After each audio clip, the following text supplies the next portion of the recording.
On a cold morning in March of 1983, in Greene County, Iowa, the frost still clung to the fence wire when Harold Whitaker stood between two tractors that had no business being compared.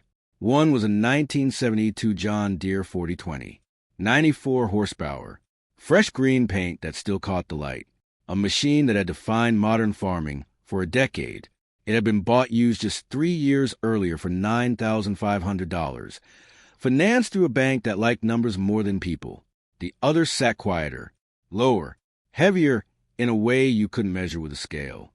A 1949 Farmall M, 38 horsepower on paper, closer to 45 if you knew how to listen to it. Bought new by Harold's father in June of 1950 for $1,800 cash after 2 years of drought finally broke. Harold didn't touch the machine. He just stood there, hands in his coat pockets, watching his two sons argue like men who thought the land belonged to them. It didn't. Not yet. Let me tell you about Harold Whitaker. He was 73 years old that spring, had farmed the same 240 acres since 1947, back when Greene County still had more horses than tractors, and the roads turned to soup every April. His hands were thick, not from lifting, but from holding on to things that kicked back, plow handles, steering wheels, iron levers that didn't forgive mistakes. He didn't talk much, didn't need to, because everything he knew was already written into the way he moved. His older son, Daniel, stood beside the John Deere. 39, clean jacket, clean boots. He'd spent 5 years working with an equipment dealer in Des Moines before coming back. He understood financing, depreciation, resale value. He trusted things that came with manuals. You can't run a modern farm with that relic, Daniel said, nodding toward the Farmall. We're not in 1950 anymore. The younger one, Thomas, stood by the Farmall, 34, less polished, boots already dirty before the day had even started. He didn't argue much, just watched. Harold finally spoke. You boys want to split it, you split it, he said. One takes the East 120. One takes the West. Equipment goes with you. I'm not settling that part. Daniel smiled, thought it was already decided. I'll take the Deere, he said, and the West fields. Better drainage, higher yield. Thomas didn't hesitate. I'll take Dad's tractor, he said quietly. Daniel laughed, not a polite laugh, the kind that comes from certainty. You're serious? He said, shaking his head. That thing doesn't even have live hydraulics. You're going to fall behind before planting's done. There were 3 neighbors leaning on the fence. They laughed too, not cruel, just confident. Thomas didn't react. He just walked over to the Farmall, ran his hand along the faded red hood, with a painted worn thin under decades of sun and use. It runs, he said. Harold watched that moment carefully, because he'd seen it before. Let me tell you about the Farmall M. International Harvester built it to be simple. 4-cylinder engine, low compression, thick cast iron block that could take abuse and still fire up the next morning. No electronics, no sensors, nothing that couldn't be understood with a wrench and patience. But what most people miss was the weight, not just the 5,300 pounds of steel, the weight of memory. Harold's father had plowed every acre of that farm with it, through wet springs where the tires sank halfway to the axle, through dry summers where the ground cracked open like broken pottery. That tractor had never been rebuilt, because it never needed to be. Daniel walked toward his truck, still smiling. This isn't even a competition, he said. Give it 1 season. Thomas didn't answer. Harold finally turned and started walking back toward the house. You'll both get your chance, he said. That afternoon, they signed the papers. 2 farms, 2 tractors. 1 season to prove something neither of them could quite put into words. And as the sun dropped behind the bare trees lining the west field, Thomas climbed onto the Farmall, pulled the choke halfway out, and pressed the starter. The engine turned once, twice, then caught, low, steady, like it had been waiting. Daniel glanced over from the Deere, still adjusting something in the cab, and for just a second, he stopped smiling, because the sound coming from that old machine didn't belong to the past. It sounded certain. And by the time planting season came, that certainty was going to be tested in a way neither brother saw coming. Because 3 weeks later, the rain started, and it didn't stop. By April 14th, 1983, Greene County had taken on water like a basin with no drain, for inches of rain in 5 days, then 6 more. The kind of rain that doesn't fall, it settles in, quiet, persistent. It turns black Iowa soil into something thick and stubborn, something that grips tires and refuses to let go. Daniel stood at the edge of his west field, hands on his hips, staring at the surface. It looked fine. That was the problem. He climbed into the John Deere 4020, shut the cab door, and turned the key. The engine came alive, smooth, and confident. He eased forward, testing the ground. 10 feet, 20. Then the rear tires sank. Not deep, not yet, but enough. He stopped. Reverse. The Deere strained. 94 horsepower pushing against suction. The tires spun. Mud climbed the lugs. The machine didn't move. Daniel muttered something under his breath. Backed off the throttle. Tried again. Same result. He shut it down. Outside, the rain tapped softly against the cab glass like it had all the time in the world. Across the fence line, Thomas was already in the field. Let me tell you about wet soil. When the ground gets saturated, it's not just about weight, it's about pressure. Modern tractors spread their weight across wide tires, but they also carry more bulk, more torque, more expectation. And when that soil loses its structure, every pound becomes a liability. The Farmall M didn't look like it belonged in that field. Narrow front, steel rims showing through faded paint. No cab, no protection, but it was lighter where it mattered. And Thomas knew exactly how to handle it. He didn't rush. First gear, low throttle, let the torque do the work. The tractor crept forward, tires pressing into the mud without tearing it apart. No sudden movements, no fighting the ground, working with it. Daniel watched from his cab, jaw tight. This is temporary, he said to himself. Couple days of sun, and it flips. But the sun didn't come. By April 20th, the county extension office was already warning farmers. Delayed planting, reduced yields, possible losses. And that's when the laughter came back. At Miller's feed store on Route 30, a group of farmers stood around the coffee pot, boots leaving tracks across the worn wooden floor. Daniel leaned against the counter, shaking his head. You should have seen him, he said, out there in the rain like it's 1955. One of the men chuckled. That old Farmall's still running? Daniel smirked. Running isn't the problem. Keeping up is. More laughter. Thomas walked in halfway through. Quiet. Wet jacket. Mud on his boots. The room shifted just slightly. Daniel turned toward him, still smiling. Tell him, he said. Tell him how many acres you've got planted. Thomas didn't answer right away. He just walked over, poured himself a cup of coffee, and took a sip. 32, he said. The room went quiet. Daniel blinked. What? 32 acres, Thomas repeated. A man near the window frowned. In this weather? Thomas nodded once. Daniel let out a short laugh. No, you're not. That's not possible. Not with that tractor. Thomas set the cup down. It's slow, he said, but it doesn't stop. That's when Daniel laughed again. Louder this time. Not just disbelief, dismissal. You're telling me that Antique is outperforming a Deere 4020? He said, looking around the room. Come on. A few men chuckled, uncertain now. Thomas didn't raise his voice, didn't defend himself. He just picked up his coffee again. You can come see, he said. Simple, calm, certain. Have you ever known you were right when everyone in the room said you were wrong? Not hoped, not guessed, known.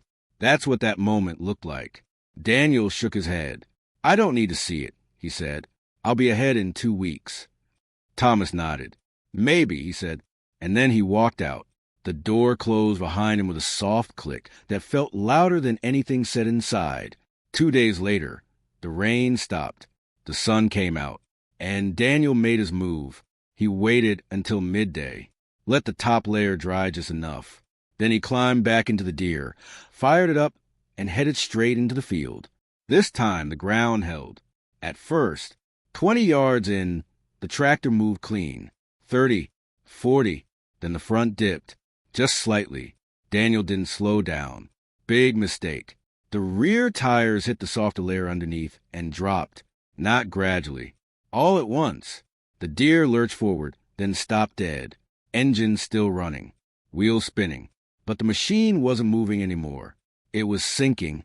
And this time, there was no backing out. Daniel killed the engine. Silence, except for something in the distance. A low, steady rhythm. He turned his head. Across the fence line, moving slowly through the east field, was a Farmall. Still planting. Still steady. Still moving forward. And what Daniel realized in that moment, sitting in a machine that cost 5 times as much with 5 times the power, was something he wasn't ready to admit yet, because the problem wasn't the field. It was how he'd been taught to use it. And by the time he understood that fully, the Deere had sunk deeper than anyone thought possible. By April 25th, the John Deere 4020 was no longer a tractor. It was a problem, half buried in the west field. Rear axle nearly level with the mud line. It sat there like a monument to misjudgment. Daniel had tried everything. Planks under the tires, pulling at low throttle, even borrowing a neighbor's Alice Chalmers WD-45 to give a tug. Nothing worked. Every attempt made it worse. The soil didn't release machines that fought it. It swallowed them. Daniel stood beside it now, boots sinking slightly with every shift of his weight, staring at the situation like a man who'd run out of answers. The bank called that morning. Payment due in 30 days. No extensions. No excuses. Let me tell you about farm debt in the early 1980s. Interest rates were climbing past 15%. Land values were unstable. Farmers who had expanded in the 1970s suddenly found themselves over-leveraged, holding equipment that cost more than it could earn in a bad season. One mistake, one delayed planting, could ripple through an entire year. Daniel knew all of that. He'd explained it to other farmers when he worked in Des Moines. But now it was his problem, and the math wasn't working. Across the fence, Thomas kept moving, field by field, row by row. No drama, no rush, just steady progress. The Farmall didn't dig itself into the ground. It skimmed it, worked the top layer without breaking through into the soft mess underneath. Thomas adjusted constantly. Depth, speed, angle. Small changes that added up to something bigger than horsepower. Daniel watched him for a long time that afternoon. Then finally, he walked over. Didn't call out. Didn't announce himself. Just stood at the edge of the field until Thomas reached the end of a row and shut the tractor down. The engine idled low. Steady. Daniel cleared his throat. "It's stuck," he said. Thomas nodded. "I know." Daniel looked down. "I tried pulling it out." Thomas nodded again. That made it worse. Silence. Wind moving across the wet ground. A crow calling somewhere in the distance. Daniel shifted his weight. "I need help," he said. The words didn't come easy. Thomas didn't make it harder. "All right," he said. No lecture. No satisfaction. Just agreement. Have you ever owned something that everyone else called worthless? Something they laughed at, dismissed, told you to replace? And then one day, it was the only thing that still worked? That's where this was heading. They waited until early morning the next day, when the ground was at its firmest. Thomas backed the Farmall up to the edge of the west field, hooked a heavy chain, one their father had used for decades, to the drawbar, walked out carefully, step by step, until he reached the Deere. He didn't rush, didn't underestimate what he was dealing with. Let me tell you about torque. Horsepower is speed. It's how fast work gets done. But torque, that's force. That's the ability to keep pulling when something resists you. Old tractors like the Farmall M were built with long-stroke engines that produced strong, steady torque at low RPMs. They didn't spin fast. They didn't need to. They just pulled. Modern machines had more horsepower. But in conditions like this, torque and control mattered more. Thomas climbed back onto the Farmall, checked the chain, set the throttle low, put it in neutral, he called out. Daniel did, heart pounding harder than he expected. Thomas eased the clutch out. The chain tightened. For a second, nothing happened. Then the Farmall dug in. Not deep, just enough. The engine dropped in pitch. A steady, deliberate strain. The chain creaked. The Deere shifted. An inch. Then stopped. Thomas didn't push harder. He backed off. Reset. Tried again. Slow. Controlled. Another inch. Mud shifted around the Deere's tires. Daniel held his breath. Third pull. The Farmall leaned into it. Engine steady. Unshaken. The Deere moved again. This time more than an inch. A foot. Then another. Mud releasing its grip in stages, like it was reluctantly giving something back. And then a sudden lurch. The Deere broke free. Not clean. Not easy. But free. Daniel stumbled back as the machine rolled forward onto firmer ground. Silence followed. Heavy. Real. Thomas shut the Farmall down. The engine ticked as it cooled. Daniel looked at the tractor, then at his brother, then back at the tractor again. I was wrong, he said. No hesitation. No qualifiers. Just truth. Thomas nodded. Yeah, he said quietly. And in that moment, something shifted between them. Not just about machines. About understanding. About what mattered. Because the season wasn't over yet. And what came next would decide more than just 1 year's yield. It would decide who they were going to be from that point forward. And the first sign of that change came when Daniel did something no one in Greene County expected. He walked over to the Farmall and asked if he could drive it. By May 3rd, 1983, both fields were planted. Not perfectly, not evenly, but planted. Thomas finished first. By 3 days, not because he rushed, not because he pushed harder, because he never had to stop. Daniel stood at the edge of the east field that evening, watching the Farmall idle as Thomas checked the last row. The sun sat low, casting long shadows across soil that had finally begun to dry and settle. He walked over slowly, ran his hand along the red hood. Just like Thomas had weeks earlier. You feel everything on this thing, Daniel said. Thomas nodded. That's the point. Let me tell you about learning the hard way. Daniel had spent years understanding machines through numbers, horsepower, efficiency, cost per acre. But none of those numbers told him how a machine behaved when the conditions stopped being ideal. The Farmall didn't hide anything. No cap, no insulation, no delay between input and response. Every vibration, every shift in traction, every change in the soil came straight through the seat, the wheel, the levers. It demanded attention, and in return, it gave control. Daniel exhaled slowly. I never noticed the ground before, he said. Thomas looked out over the field. Most people don't, he replied. Harold passed away in November of 1988. Quietly, in the same house he'd lived in for 41 years. No hospital, no long decline. He'd gone out that morning, checked the fence line, came back inside, sat down in his chair, and that was it. At the funeral, both tractors were there. The John Deere, still running strong, cleaned up and maintained. And the Farmall, paint a little more faded. Engine still steady, still ready. 5 years had passed since that spring. Daniel had changed, not all at once, but steadily. He still used modern equipment, still believed in progress. But he understood something he hadn't before, that newer didn't always mean better, and power didn't always mean capability. He started maintaining the Deere differently, listening to it, paying attention, not just operating it. Thomas kept the Farmall exactly as it had been. Same engine, same components, regular oil changes, careful use, no unnecessary strain. It never failed him, not once. By 1993, the brothers had combined their operations again, not because they had to, because they wanted to. 2 farms, working together, using both machines where they made sense. The Deere for dry ground, large acreage, speed.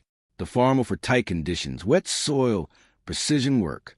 Neighbors noticed, then started asking questions, then started changing how they did things. Let me tell you about legacy.